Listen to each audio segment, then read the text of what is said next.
পথ শিশু অধিকার ফাউন্ডেশন বাংলাদেশ বায়েজিদ বোস্তামি থানা শাখা কর্তৃক আয়োজিত সুবিধাবঞ্চিত শিশু সকলের মাঝে পবিত্র ঈদুল আজহা উপলক্ষে ঈদ বস্ত্র উপহার বিতরণ করা হয়। মেয়ের 25 তারিখ সোমবার বিয়াল 3:30টায় কোতোয়ালি ফলমন্ডি বিআরটিসি সংলগ্ন গোয়া রেস্টুরেন্ট মেজে এই আয়োজন অনুষ্ঠিত হয়।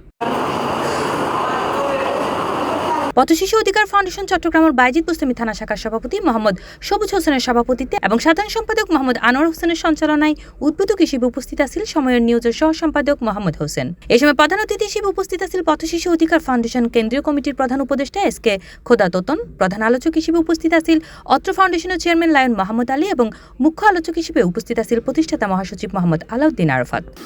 নিউ মার্কেটের মোড়ে, রেজুদ্দিন বাজারের মোড়ে, স্টেশন রোডে, জিএসির মোড়, বিভিন্ন জায়গায় তারা রাত হলে একটা পেপার বিছিয়ে জড়সড় হয়ে শুয়ে থাকে।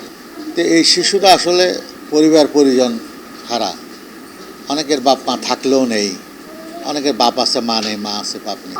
তো এদের ঈদের আনন্দ কি আর সাধারণ দিন কি, এদের সব দিনই সমান। তা আমাদের এই পথ শিশু অধিকার ফাউন্ডেশনের বাইজিদের নেতৃবৃন্দ, চট্টগ্রাম মহানগর নেতৃবৃন্দর মাধ্যমে আজকে এই পথ শিশুদের জন্য ঈদ সামগ্রী কিনেছে। মৌলিক অধিকার থেকে বঞ্চিত লোকগুলোর সাথে নিয়ে যেই ভালো উদ্যোগ এবং ভালো কাজগুলো করে যাচ্ছে তাদেরকে আমি সাধুবাদ জানাই। পাশাপাশি যারা বিত্তবান রয়েছে, আমি মনে করি যারা কোরবানি দেয় তাদের অন্ততপক্ষে এই পথ শিশু অধিকার ফাউন্ডেশনের পক্ষ হোক, ব্যক্তিগত পক্ষ হোক। এই আয়োজনত বিশেষ অতিথি হিসেবে উপস্থিত আছেন পথ শিশু অধিকার ফাউন্ডেশন বাংলাদেশের উপদেষ্টা হাজী মোহাম্মদ নুরুল কবির, ফুলের হাসি ফাউন্ডেশনের চেয়ারম্যান তসলিম হাসান হৃদয়, বাংলাদেশ সড়ক পরিবহন মালিক সমিতির কাউন্সিলর এবং ব্যবসায়ী মোহাম্মদ রিয়াজউদ্দিন, পথ শিশু অধিকার ফাউন্ডেশন কর্ণফুলী উপজেলা শাখার সভাপতি মোহাম্মদ আলমগীর হোসেন এবং বন্দর থানা শাখার সভাপতি মোহাম্মদ ইব্রাহিম হাওলাদার।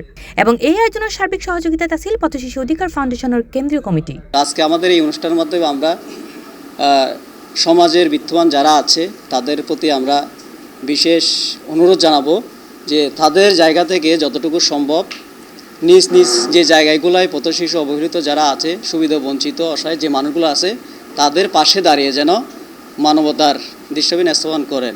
বাংলাদেশ সরকারের কাছে আমার একটাই আবেদন, এই পথ শিশুদেরকে পুনর্বাসন করা হোক।